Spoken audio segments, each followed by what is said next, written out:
The focus on where you are most yourself becomes really critical. But it's not just being yourself or being part of a community, it's also where you learn. And that's why we have to really concentrate on making fantastic environments in which people grow up, learn something, and are then able to give back to their own societies.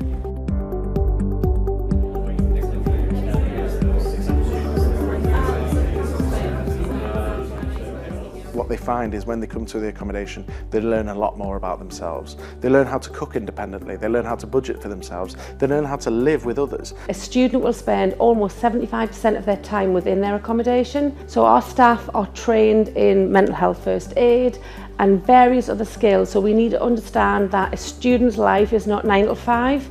So we need to be available. We look after our customers, our students 24/7. It's their home from home. Student well-being should be put first in everything. They are your clients, they are the ones that are going to be living there, not you. They know what they want and what is going to be best for their well-being. Without them, you're just building a space, you're not building a home. What was so important in all places was that ability of the staff running accommodation to actually somehow understand what it was to be a young person, even though they themselves were often quite mature.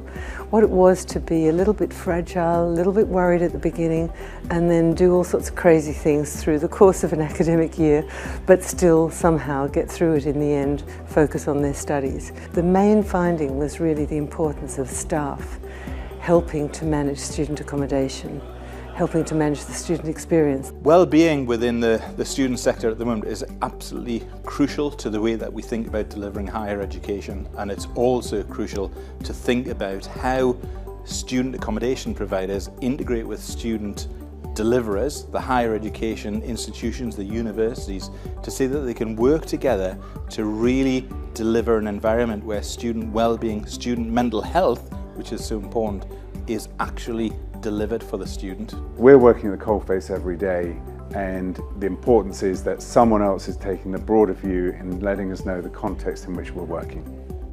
To actually get feedback from the students directly to inform it is fantastic for us, because we know they're the people who've got to live and inhabit in the building. They're the ones who get the best feedback from.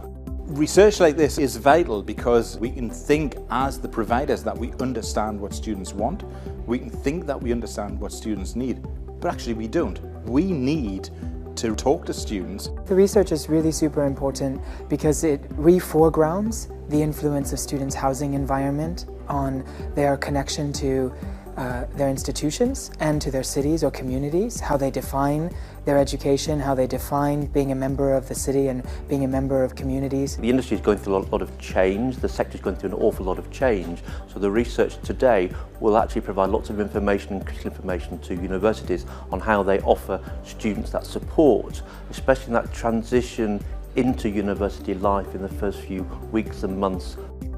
Tonight's really the beginning. Where my role is quite unique is that it looks at the offer, it looks at our service, and it looks at how we ensure that each touch point with our student, with our customer is very important and allows them to feel that they can confide in us, that they can grow with us, and that they can be supported by us.